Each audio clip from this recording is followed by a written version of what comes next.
Welcome, everyone. I am Safwan Masri, Executive Vice President for Global Centers and Global Development at Columbia University. And it really is my great pleasure to welcome all of you from Jordan, from the United States, and from all over the world.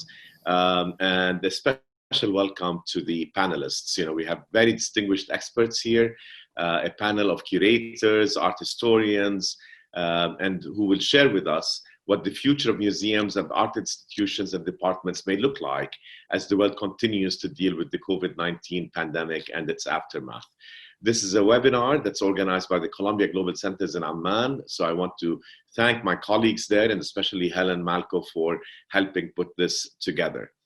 It's really a great pleasure for me to introduce my colleague and good friend Zainab Bahrani, who is the Edith Porada Professor of Ancient Near Eastern Art and Archaeology at Columbia, Sarah Graf, who is Associate Curator at the Department of Ancient Near Eastern Art at the Metropolitan Museum of Art, Salwa Mikdadi, who is Associate Professor of Practice in Art History at NYU Abu Dhabi, and Tina Sherwell, who is Head of the Contemporary Visual Art Program at Birzeit University, who will be moderating today's very exciting discussion.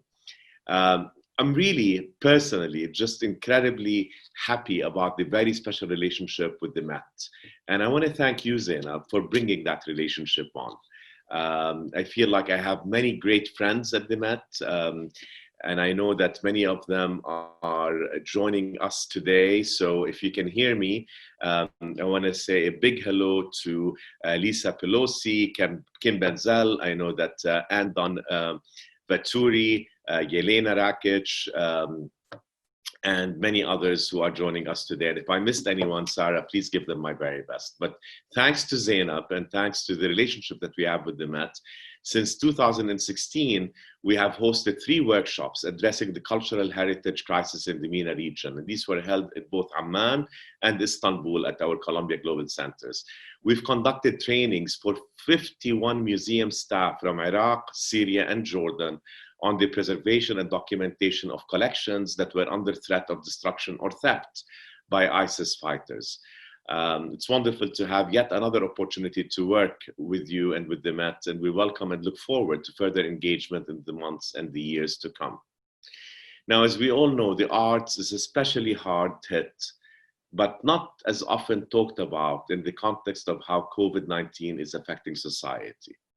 Art is an intrinsically social phenomenon. In many ways, art instruction, creation, curation, and consumption is at odds with the new normal of the COVID-19 era that we expect to be living with for a while to come, long after perhaps, we recover from the pandemic itself. Museums and art institutions are especially vulnerable. They face unprecedented strain, also as a result of the looming economic crisis and all the measures that are being put in place to curb the virus spread. Actually, I was struck that in a recent statement, UNESCO and the International Council of Museums reported that nearly 1 in 8 museums worldwide may never open their doors again. Okay, 1 in 8 museums. The statement predicted that permanent museum closure will especially impact Africa, Asia, and the Arab region, the Arab world. And those regions have fewer and newer museums than elsewhere in the world. This is especially troublesome for this region, given that so many of our museums in Syria, Iraq, Libya, and elsewhere were already vulnerable and had challenges to deal with even before this crisis. And just as the rest of the world has taken steps to adapt to the challenges posed by COVID-19, museums and art institutions must do the same. They must pivot, they must reinvent themselves to reach audiences and engage with communities around the world. And we have seen some wonderful examples of that taking place over the past few weeks. So we will now hear from our distinguished panelists about the various platforms and mechanisms museums and universities have had to consider to continue to reach their audiences and students, the challenges that lie ahead, and the lessons learned that can help us perhaps buck the trend that otherwise could be impacting museums and art institutions negatively. Without further ado, it's my pleasure to introduce today's moderator, Dr. Tina Sherwell. Dr. Sherwell is the head of the Contemporary Visual Art Program at Birzeit University in Ramallah, where she was also executive director of the Virtual Gallery at Birzeit. Previously, Dr. Sherwell served as director of the International Academy of Art in Palestine and as program leader of fine art at Winchester School of Art and managing editor of Jerusalem Quarterly. Tina has worked with the Tate Online on their digital archives, and she has undertaken consultancies for UNESCO, Riwaq Conservation Center, my dear friend Suad Amiri, who has often been featured on our platforms at the Amman Center, among others. Tina won the Alexandria Biennale Prize in 2001 for her map series of Palestine. And she is the author of various texts on Palestinian art and visual cultures. Tina received her PhD in image studies from the University of Kent. We're really, really delighted to have you, Tina. And I look forward to more things that will come out of this conversation and to your introduction of our panelists, Salwa, Sarah, and my dear friend Zainab. Over to you, Tina. Thank you very much for inviting us all today for this seminar. And I'd like to thank everybody who is attending from around the world to listen to us and take part in this conversation with us. We're very honored to have with us today Zainab Bahraini and Sarah Graf and Salwa Mekdadi. Two were just solving some technical problems, but this is always the case with this technology. What the format for today will be, we're going to be discussing the questions of the effect of the pandemic on the museum sector, on curating, on art history education and visual art education for approximately 35 minutes. And then we will be opening it up to questions from the participants. So you'll have an opportunity to field any questions that you'd be interested to the participants.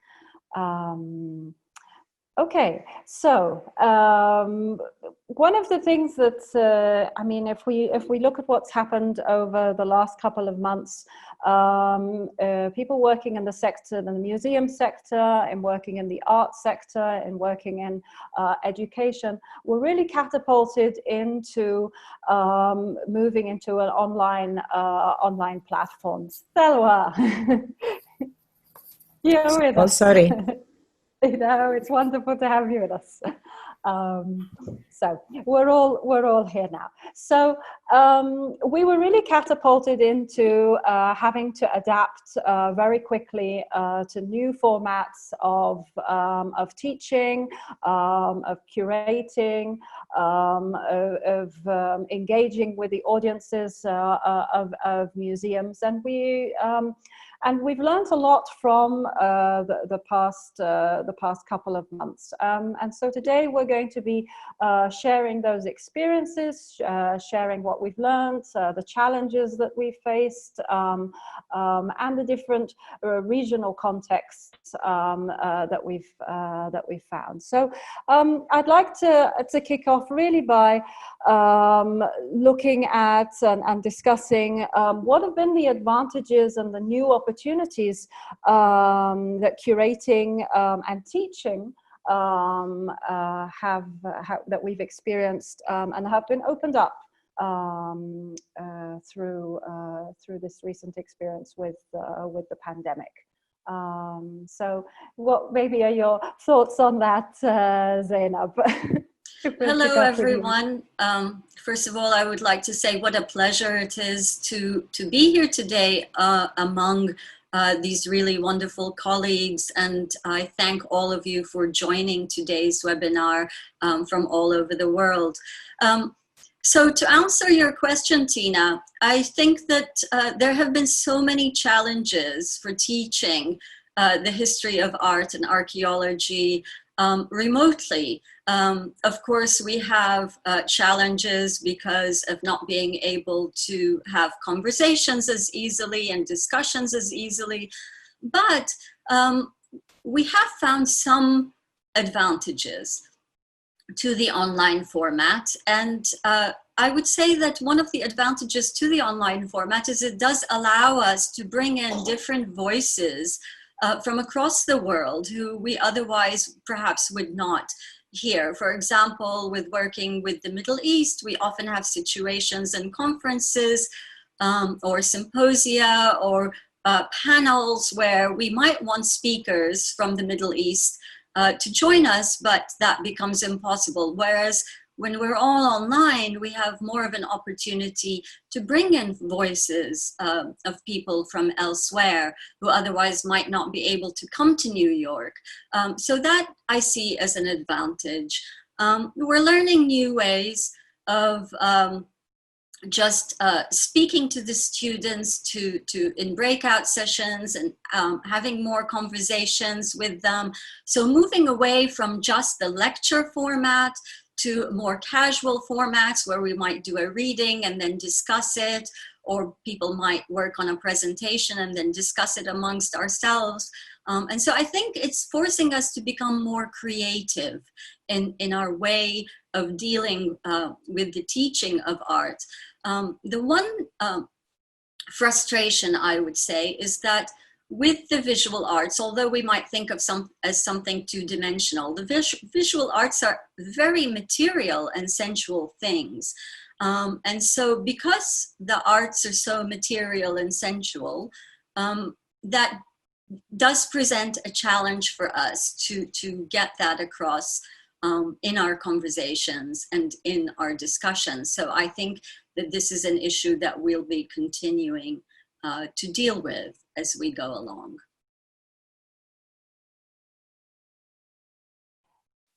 Thank you, Zainab. Salwa, maybe you would like to share with us too some of the experiences of your courses having to move online, particularly in the areas of curating too. Well, again, I want to thank Columbia University and the Amman Global Network for inviting me to speak today. And just the presence, actually, the fact that opportunity to be on this panel is in itself one advantage, actually, much like what Zainab mentioned earlier. It is, I've been invited before by the Columbia to speak in Amman, and for some reason or other, it just didn't work. You know, I was, but taking time from my schedule, an hour or so, to be on this panel makes clearly this is much easier. But as far as the teaching, it has been a challenge. What is advantageous is that we are able to reach our students who generally come from 114 countries. And so they are not local students that we can call in and say, well, things are better now, let's meet, or meet in smaller group. All these students are, many of them, at least 80% are from outside the UAE, which means that this is advantageous, definitely, for us to be able to communicate with them during the summer also, and any time. So that's one very important way. Of course, we'll talk later about the challenges. I believe there are many other challenges as far as the curatorial teaching, curatorial practice and theory, which requires an on-site venue that we could work with and a collection to work with, and this will not be possible. So I'm now actually trying to figure out ways around this to make it possible for the students to have the museum experience outside the museum, beyond the virtual. And how do we do that? I believe that in general, the students were prefer to have the normal in-house teaching rather than, or in-person teaching rather than the current situation. Asking them, most of them would prefer to be here on campus than, But again, we are all used to teaching and using digital scholarship in classes and others. So as Zainab said, and I agree very much so, that we need to focus more on discussions. And that is possible through this online, one advantage of the online teaching.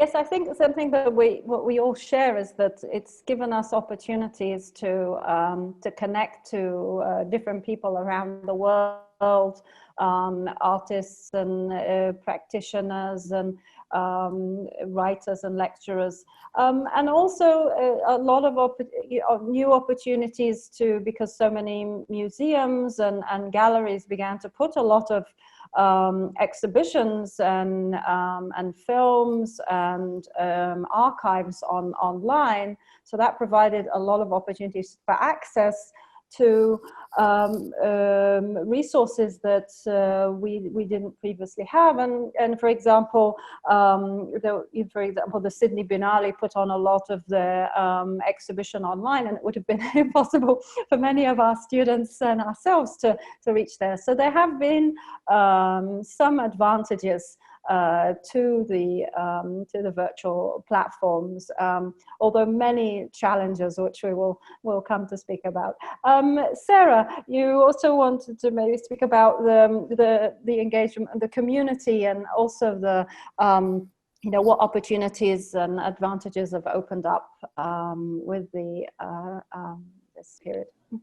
Thank you, Tina. And yeah, I just would like to say thank you to my colleagues on this panel for the wonderful conversation that we're starting here. And thank you so much to Columbia Global Center in Amman for inviting me to be a part of this. I'm really honored. I don't think I can add terribly much to what Zainab and Salwa have already spoken about, but I do want to mention that the thing that I find personally somewhat kind of exciting is that this new space of possibility has opened up. That in the past, making accommodations for visitors with disabilities at the museum has always been a struggle, and kind of giving access to the physical space of the museum to people who were not able to come to New York or were not able to come to the museum has always been a big barrier. And I find it very energizing to see how those barriers suddenly don't exist anymore. And I very much hope that that situation remains after, in whatever world emerges after the pandemic, because I think that it really is an opening up of possibilities. It's an expansion of what is possible in the world. And yes, it was something that only happened under great duress, but I feel that that is an important thing to take away from it, that all of these things are indeed possible, that we can certainly find accommodations where we hadn't been used to thinking about things so creatively. So I do find that to be an advantage, even given the circumstances. I think also one of the things that all of us working in this field have noticed is it's made us aware of a lot of aspects about art and artifacts and the experience of art that maybe we possibly took for granted before, and that also maybe we took for granted in our teaching contexts too. And I think that's given us a time to kind of reflect on what we've lost or what was really missing. Sarah, you were speaking about particular when we spoke earlier, particular artifacts in the museum. So maybe you'd like to have your reflection on that. Sure, thanks, Tina. Yeah, I think something that's come to the front for me is that, as I mentioned in an earlier conversation that we all had, that in the space of the museum, in the galleries, we're sometimes frustrated, especially in my field, which is ancient Near Eastern art, which is mostly three-dimensional objects that were all meant to do something, to have a function and a purpose, that's always been a bit out of reach. You can't touch the objects as a visitor in the galleries, and you can't burn incense in an incense burner, for instance. Those kinds of things just aren't possible in the standard space of the gallery as it was before shutdown. But in fact, the thing that I've come to appreciate was the spatial relationship that you do have with the objects in the galleries, even with all of the constraints of not being able to touch, of not being able to use objects. But there's something very powerful about the way that you relate to being in the same space. You assess the scale of the object to yourself. You feel the human scale of many of these objects. You start to visualize holding something in your hand, for instance, and that puts you in a very real way in the shoes of ancient people, or in the shoes of the people who use these objects. And it's really powerful. You see the scale of the objects in relation to your own body. Your mind goes through the process of what it would be like to handle them, even if you can't do that. And that is very much tied to the physical experience of sharing that space.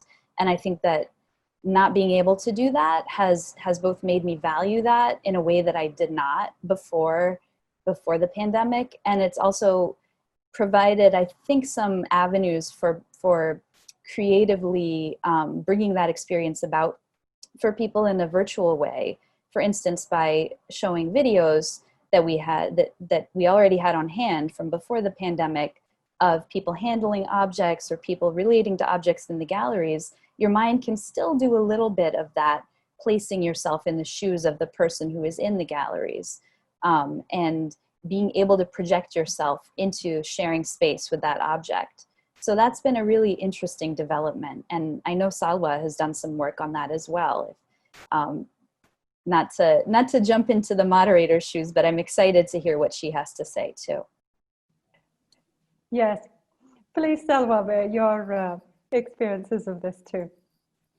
Okay, well, I'm actually in the process of planning alternatives for the curatorial practice course. And one idea came is that I would place myself in the gallery space, get permission from local museums or art institutions where they have ongoing exhibitions anyway, and then visit that exhibition and be able to give the class from the museum space, from the art gallery space.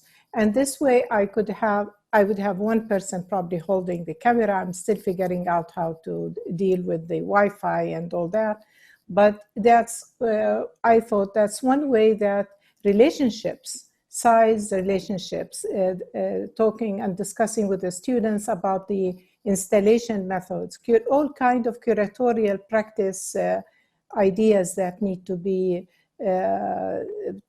communicated to the students and cannot be done just on static ways and online, but rather, like Sarah said, they would imagine themselves in my shoes, and at the same time have a discussion going back and forth in real time. One cannot possibly replace the full museum experience. We keep talking about the museum experience, but this would be one way I could share my experience in the museum with my students.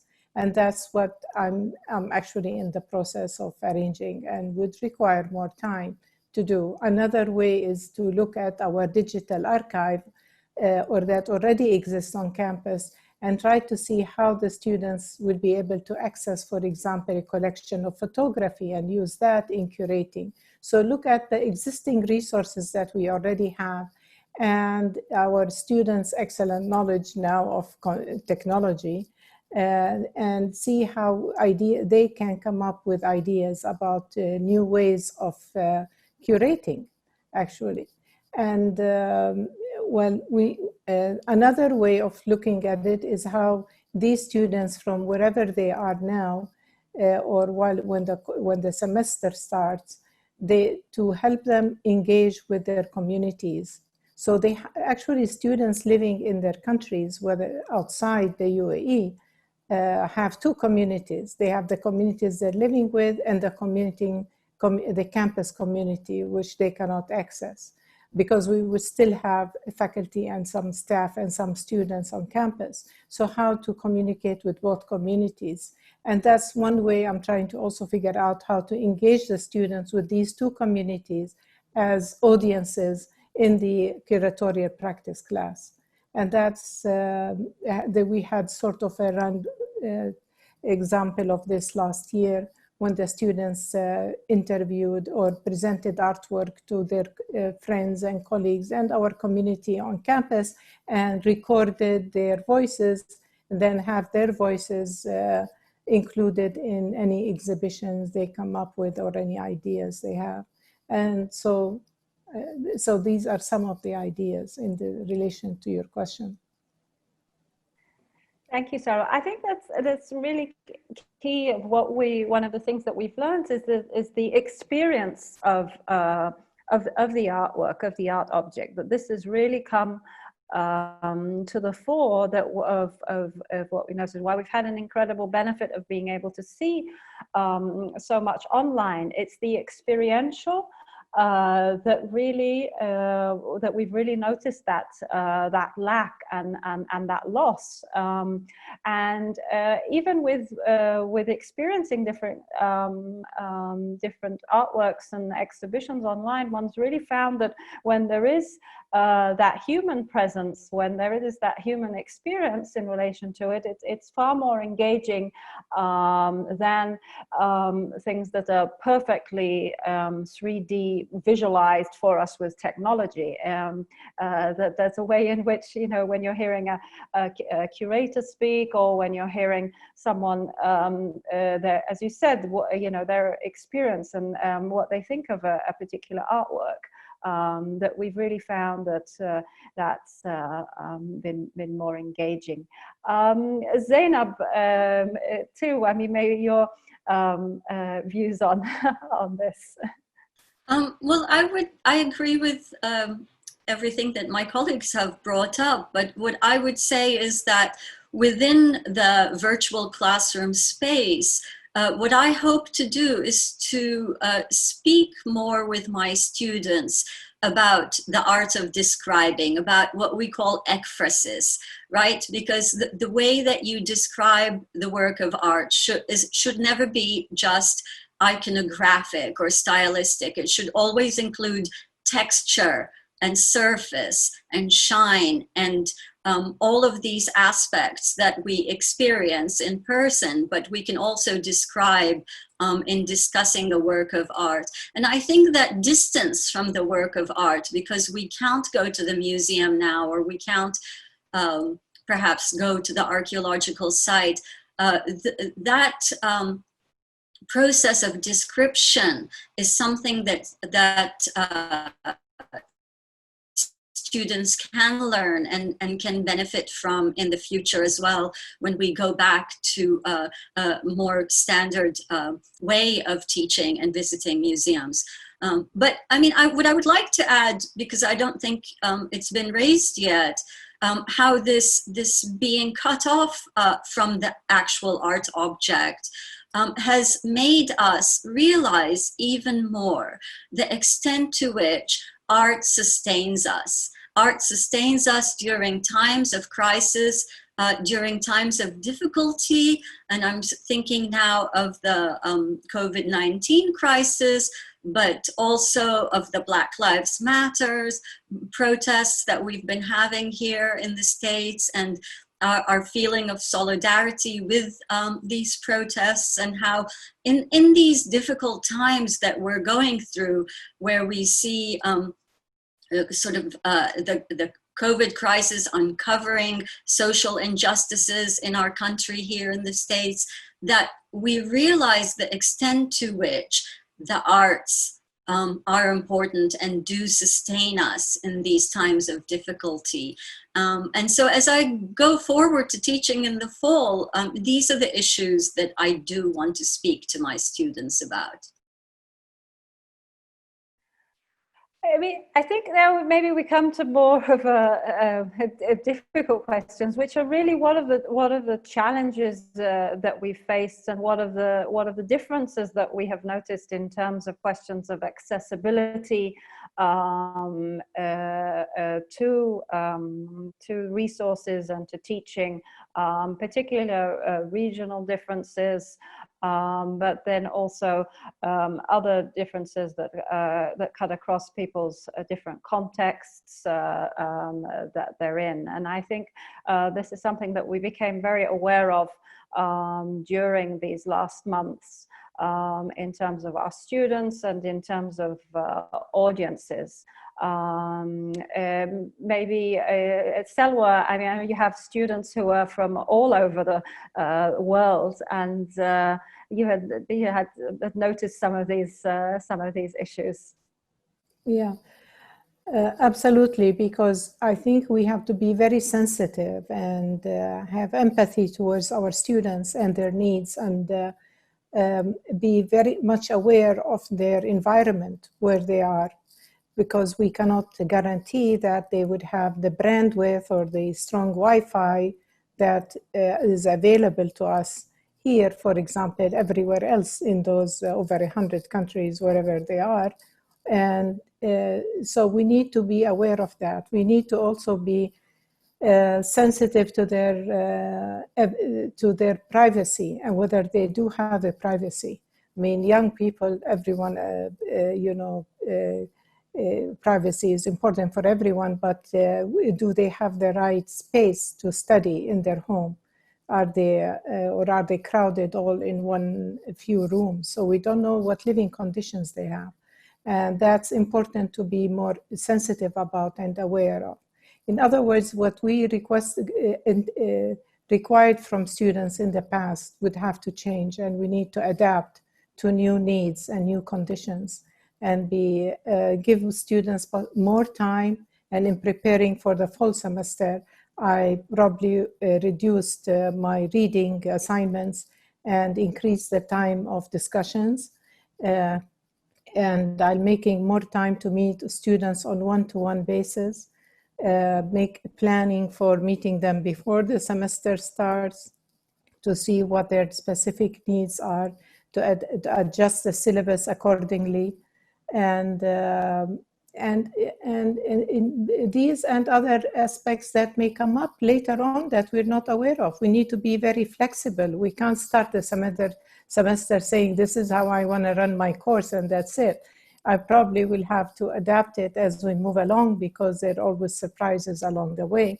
And issues such as racism, and is it a topic that can easily be addressed through art history. We look at examples of artwork that deal with these controversial or thorny issues, and discuss with our students. I can think right away of Fred Wilson and his project in the early 1990s looking at slavery.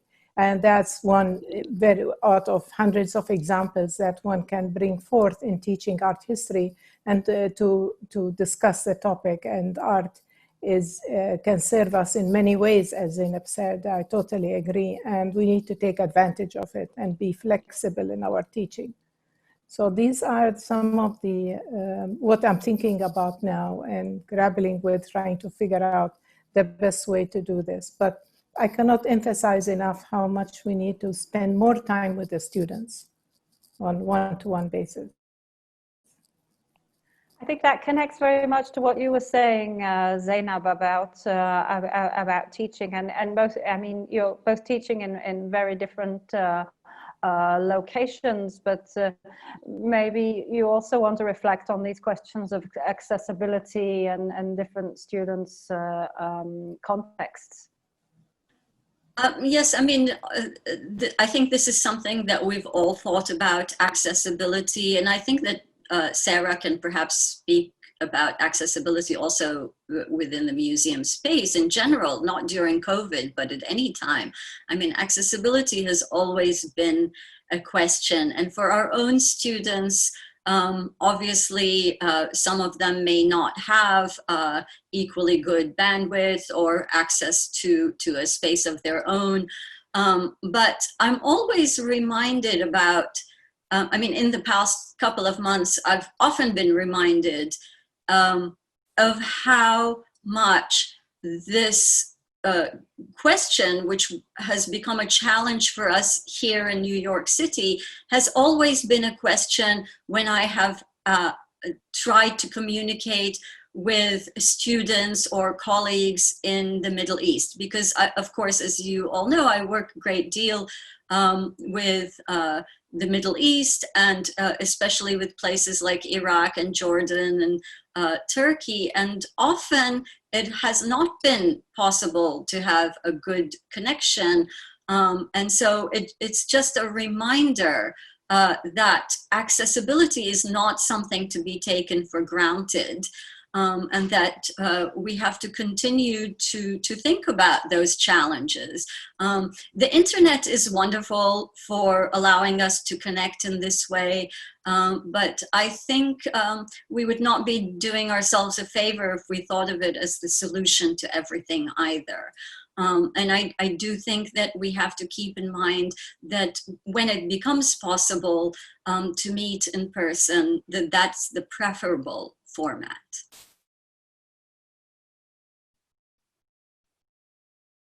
I think this issue of accessibility is it's really key, because I mean, there were a lot of assumptions made when going online that that all the students would have sufficient bandwidth, that everybody would have computers, that there were enough computers in the home to be teaching children online, for students at university to be online, for different people in their different jobs to be able to be online. So there was an assumption that there was all this technology and equipment available in every home, and that very much wasn't the case across Palestinian society, for example, that there was not that availability, and that really needed to be accommodated for. And I think probably a lot of households around the world don't necessarily have the resources of all that equipment for every individual in the family. And maybe Sarah as well, with your communities to the museum, you could add. Yeah, thanks. It's a different issue, obviously, but access is central, you know, access to the space. And that has been, I've worked with a number of different communities that are local to New York, that even people who lived in the 5 boroughs did not feel that they had access to the Met. And that has been something, it's been interesting to see that aspect of my work kind of gain increased timeliness, because I've been doing this for years now, working with people who did not feel welcome at the Met, members of different communities. And now to see how that plays out during a pandemic, that nobody has access to the Met. And I think that having those relationships, those pre-existing relationships, is really key, which is something that I hear from my colleagues who are teaching on this panel, Zainab and Salwa, that if you have the relationships with your students, you have to, you know, you have that relationship that you've already established in person, and you really have to nurture that through technology. And I'm definitely seeing that it doesn't really work unless you already have the trust built up in real space, and then you can kind of foster that over time with online means. But it's a difficult hybrid for sure, and it's very interesting to see the museum's priorities shift to being much more New York focused. We haven't really so much touched on the particularities of New York as much, but the city has changed for the foreseeable future, and it is going to be a much more inward-looking place. And it's kind of makes me think about the growth paradigm that's so inherent to capitalism, that one should always be growing and expanding and acquiring new things. And and building new buildings. And that, you know, has struck many people as unsustainable for a long time, but now it's really hitting a brick wall, that's no longer possible. And so what do you do in its place? And I find that to be sort of refreshing, to think that we could focus more on New York and on the communities here of people who, as Zainab said, you know, we need art to sustain ourselves. And that's another thing that's come up during the pandemic, is that you can no longer separate the parts of yourself that are the professional parts and the parts that are, you know, the more human parts. You know, as Salwa has seen with her students who may or may not have a family situation that allows them space to study. You know, I have a family situation that's also very, you know, far from ideal, with small children, working in a small apartment. And I think that that's been, in a strange way, really welcome, to have to accept the human parts of all of ourselves, and to kind of be more gentle with not only ourselves, but our students, our audiences, and, you know, to also, with the Black Lives Matter uprisings that are happening right now, this is deep, deep grief but deep joy as well, that are very much parts of the human experience. And it should not be separate from the experience of teaching or visiting museums. One should be able to be a full human in all aspects of your life. So, you know, to be living at this time, you have to be able to respond on a human level, as a scholar, you know, as a parent, as a child, as someone in relation to other people. And I find that very, very deeply sustaining, to think that, you know, this is now something that we all see the value of, that we're all whole people, both at work and outside work, and we can't respond to the moment unless we really honor that. I really appreciate what you've said, Sarah. I think it really comes very close to home to many of us, what you said, and this sense of taking this time to kind of to slow down, to reevaluate, and very much also, I think your point about grieving is that I think we still haven't entered that time of grieving for the incredible amount of loss that we've had around the world. And I think that still is to come, and to have that kind of space and time for that, and just that slowing down, and that kind of dissolving of the boundaries of the compartmentalization that we have of our lives, and allowing our lives to flow more into each other. I've got some different questions here from the audience, and I'd like to jump in with a question from our dear friend Nada Shabut, and so she's saying that you know, this point of reevaluating and the way that we're looking at everything. She says, can you imagine a situation that would allow for forums of collaborative teaching to share resource? For example, art history courses taught at Birzeit benefiting from NYU or Columbia, or this idea of working together to provide courses to students. So I wonder if what are your thoughts on that, Salwa and Zainab from Nada? I'm always happy to collaborate with Nada. Yes, me too. That's one. So I'm very glad to hear from you, Nada, and yes, that'd be a wonderful way to do it, but it's up to it is not the logistics or the agreement between one professor and another, because we always welcome speakers in our classroom. But I think what you are aiming at is for a more deeper collaboration, probably in the preparation of the syllabus, or merging ideas of teaching together and have a discussion beyond outside your own department also. That can be done within the same institution as well, considering interdisciplinary studies at this time where you bring someone to deal with racism and art together in one course. And that's also an idea that our university encourages a great deal, but this is the first time I would have to think how could that could be done. And clearly it has to do with the administration and how university administration sees that happening. We already are facing students who in other universities, we hear a lot of, they'll say, why are we paying for a whole for a course if it's going to be online and we're still paying the full tuition? So we need to look at these details, but great ideas, Nada, as always. Why not? Let's think about it. Okay, I'll add to that. Neda, you and I have been collaborating for a very long time. So it's always a pleasure. And of course, I would welcome that kind of collaboration at the course level. And I think what you're speaking about is just taking what we're already doing anyway and formalizing it into a course, because we are working together. I don't need to tell you that, we have been. So I think it's just how we formalize that into a course that students and other colleagues can participate in.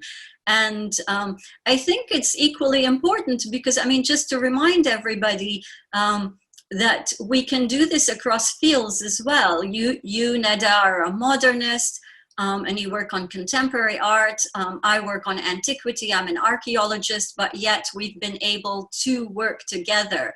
And I like forming these bridges and having these conversations across fields, across states, across countries. I think that that's a really wonderful idea. And so we just need the support of our administrations in our universities to get this off the ground. I would definitely add to that I think it would be, really fantastic if we could do that, particularly coming back to this issue of accessibility, that sometimes it's really difficult for us to get scholars to be able to visit Palestine. Its mobility for our students is incredibly difficult. The majority of students at Birzeit University, if they need to travel anywhere in the world, most of the time need a visa and have to travel to Jordan to be able to catch a plane to go anywhere. So being able to do a collaboration would really be fantastic. And and echoing what Salwa and Zainab said, it's really we're all for it, but we have to broach our administrations. Sarah, maybe you would like to say anything on this accord as well. This is, I agree entirely. I think it's wonderful to see these kinds of collaborations blossom. And I very much like the idea of collaborating within our institutions too. I think that's a great point to make, is that sometimes in a way it's easier for us to collaborate outside of our institutions because that's with our networks of colleagues and friends who we already know. And there's a lot of value to be gained by collaborating, with different departments at the university or across departments at a big museum like the Met. So I'm very much in favor of this trend towards greater collaboration inside the walls and outside the walls. Thank you. I've got another question here from Jafar Jawhariye. He's Deputy Dean at the Faculty of Archaeology at the University of Al-Qudsiya. They have a university museum which is closed at the moment, and they've started running Zoom virtual meetings, inviting scholars from around the world to speak about the heritage and museum studies. For example, so he's posing a suggestion to us all. Imagine we hosted scholars from even from the Gulf states where politics might not have enabled us to be able to have them involved before, and also because of the difficulties of visa issues for Iraqi scholars and their counterparts around the world to be able to engage and have conversations with each other, and to also provide accessibility to the students. So he's suggesting this as well to everyone. We have another question too, which is from Ahmed, and he's he's putting a question to us all. Of what do you think teaching in the future, do we think teaching in the future will dissolve the campus? And will it be global, that in such a way that people could graduate from more than one place or more than one professor? So I don't know what your thoughts are on that, our panelists. Well, I can answer briefly. I mean, I think that you can graduate, as Ahmed put it, from more than one professor. I mean, I think you can be co-supervised by, for example, by me and by Neda Shabbult in Texas. I think that something like that can happen, or by you, Tina, and by me here in New York. So, I mean, I think these sorts of collaborations can happen. I find it interesting that there's so much discussion of what's going to happen in the future these days. I mean, this is, as somebody who works on antiquity, and I see Sarah smiling, that, you know, in antiquity we study how the ancients looked at divination and the reading of the signs for the future. And I feel as though all of us are participating in this kind of reading of the signs for the future at this point. And in fact, none of us really know what's going to happen. But I can only say this, that I would be resistant to the dissolving of the campus, simply because the campus gives us a kind of a space where we can speak freely and openly, where we have academic freedom to discuss, to think, to consider difficult questions sometimes and challenging ideas. And that is not something I would be willing to give up. So I think that the campus environment as a space for learning and thinking and dealing with difficult issues is something that I value too much to be willing to give up easily. So, I mean, I don't know if there are alternative forms for that. Perhaps there are, but I would like somebody else to comment on that.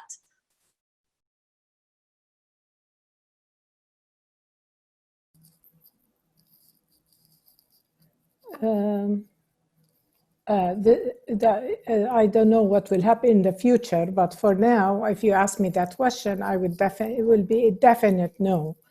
We cannot live without our campus, our colleagues, and in the past they said there will be no more books anymore. We'll be reading all online, but the sale of books is still going up, and people still love to hold a book in their hand. And I feel that having the experience of being on campus, working with colleagues, and is the normal way to go. We've had universities for hundreds of years. I don't see them vanishing just because there is an online communication, which has existed for a long time, actually. So it hasn't changed much of what we're doing. It makes it more convenient and knowledge more accessible. Definitely there are benefits we spoke about earlier in the conversation, but to get rid of the physical spaces and our colleagues and our relationships and all that, and seeing the students, getting to know the students firsthand, I mean, it cannot begin to think about that. It's possible.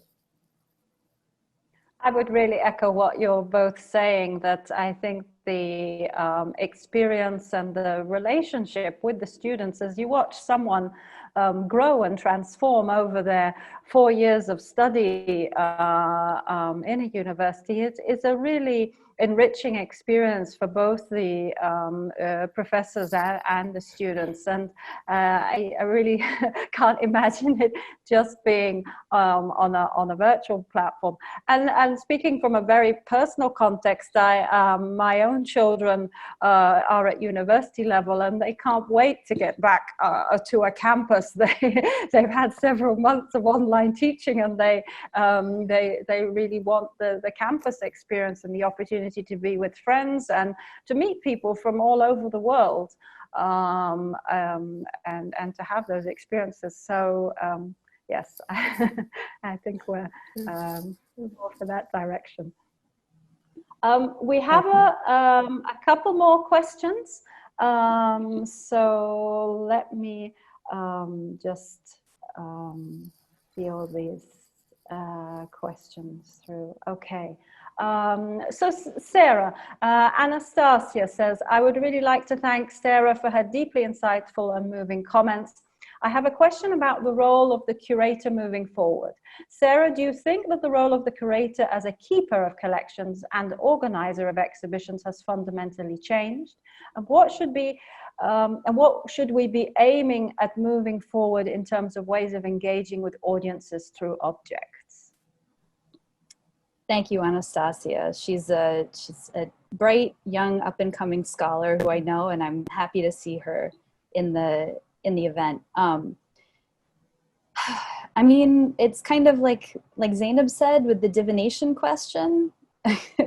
We don't really know what the future holds, but we do know what's happening right now. And what is happening right now is that role is changed in a very, very sudden way. Because I am not with my collections. I'm not organizing anything in physical space. So I think what we do is we learn from that what we can, and then we go forward and we try and create something that's not either erasing these painful months of the pandemic and trying to return to a past that, that is gone. And that's also not erasing the past because it's too painful to be reminded of what we've lost. I think that is the challenge to us, is to find something which both honors the past and the current situation. And I mean, I do feel that the role of the curator has been changing for some time now. The idea that these were our carefully guarded treasures, like we're dragons sitting on a pile of gold, that's something that I think I would be happy to see that be done with. I don't think the role of curator as gatekeeper is one that is sustainable or one that we can carry forward with us into the future.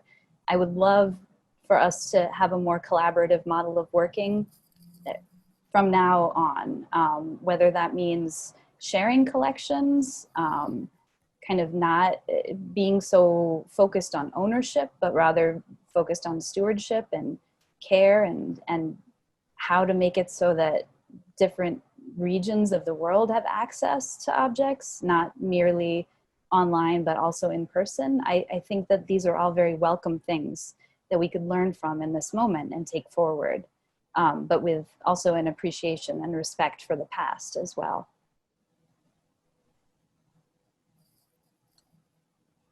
And maybe my colleagues, both of my colleagues have done extensive curatorial work, so I don't want to be the only voice responding here. Well, I would just add to Sarah's comments that curating is also a sort of an organization of knowledge, isn't it? I mean, you narrate a story about a group of works or objects when you do curate an exhibition. So curating is not just a matter of, sort of randomly collecting objects or just being passive and letting the objects speak. I mean, you do organize it in a particular way to convey a particular narrative about the material. And I think that what we'll see going forward is that these narratives are changing, that the stories that we are telling about these, whether it's in our field, let's say ancient Near Eastern antiquities, that the stories we tell about these antiquities now, today, and in the future are not the same stories that were told 20 years ago or 30 years ago. And this has to do perhaps with the COVID crisis, making us rethink things, but I do think that we have been rethinking them for quite some time. And I would say that the Met, I'm really grateful to the Met. And then just to echo what Safwan said at the beginning, that I'm always grateful for this relationship that I have with my colleagues at the Met, because we're all friends and we can speak freely. And I think that the Met has been doing some really remarkable things in taking us forward. So I see the Met as being at the forefront of tackling these changes and not remaining entrenched in the past, but leading us forward into thinking about what a museum might do in the future. And I think that we can consider curating in different ways, not the same way that we did in the past, because the stories that we need to tell, especially about the heritage and the material culture of the places in the world that I work with, and that where some of you are sitting today, Palestine, Iraq, Jordan, etc., etc. These are stories that must change, and we are going to do this in a different way now. Yeah, I agree, but I also think that we need to make room for other voices as well, alternative voices, and share and let others tell their stories. The art, whether ancient art, modern, contemporary art, is all can be interpreted in many different ways, and people relate to it in different ways.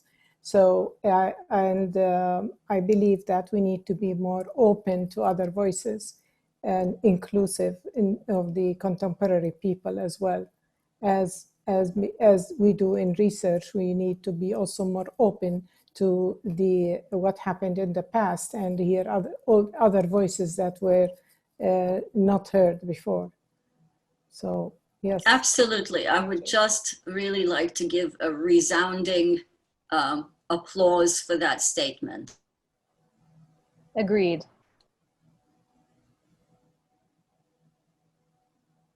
Okay, I've got more questions for you. Have we all got enough stamina? We're doing okay?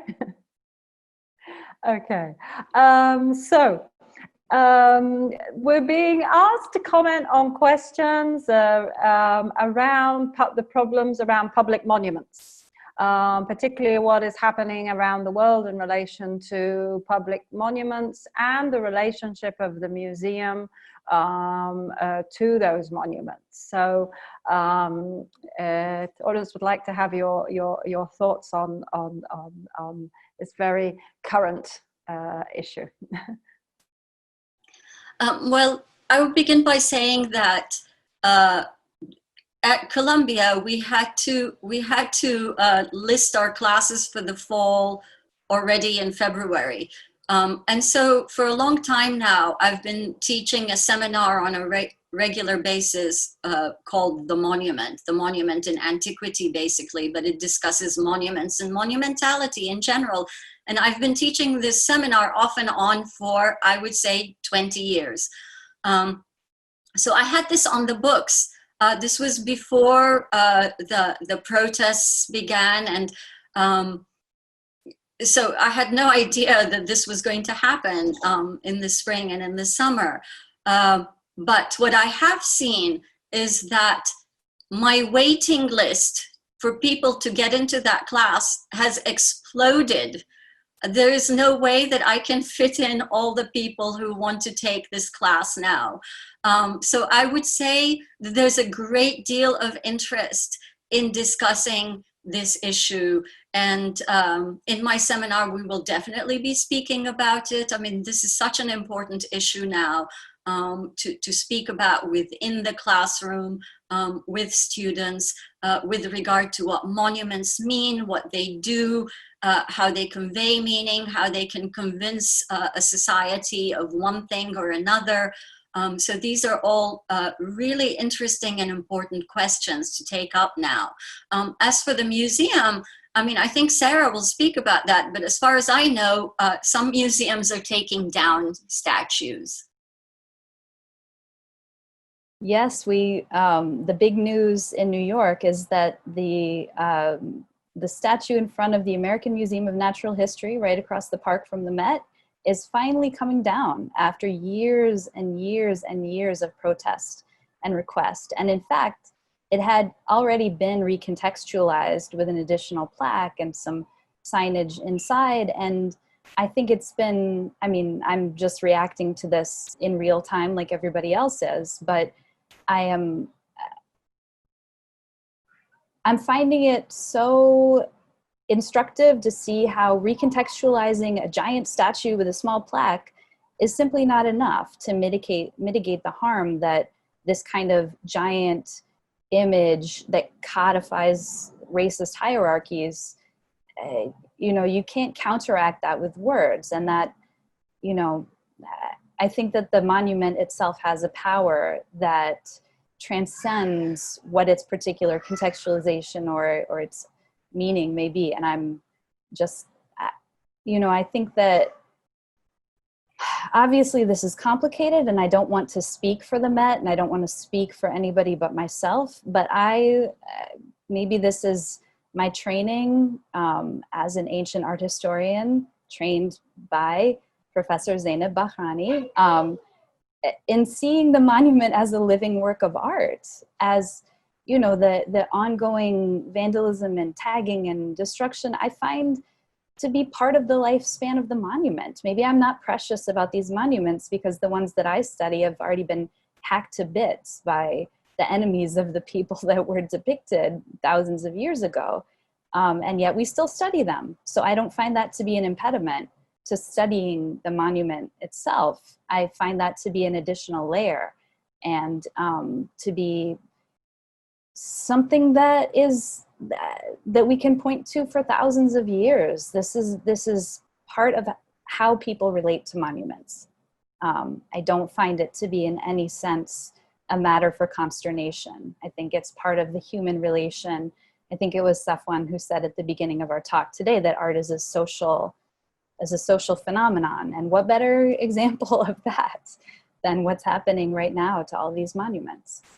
Well, I see that we've been, our time is pretty much up, and I want to thank you all very, very much. Sarah, Zeynep, Salwa, really indebted to you for your time and your contribution. It's been an honor to be in conversation with you today, and to thank the Columbia Global Center in Amman for putting this event together, and for everyone who's been listening to us and attending. And we're very sorry that we haven't been able to answer all your questions today, but we will pass them on to the speakers for sure. And I thank everybody once again for this event, and we hope to have more similar events in the future.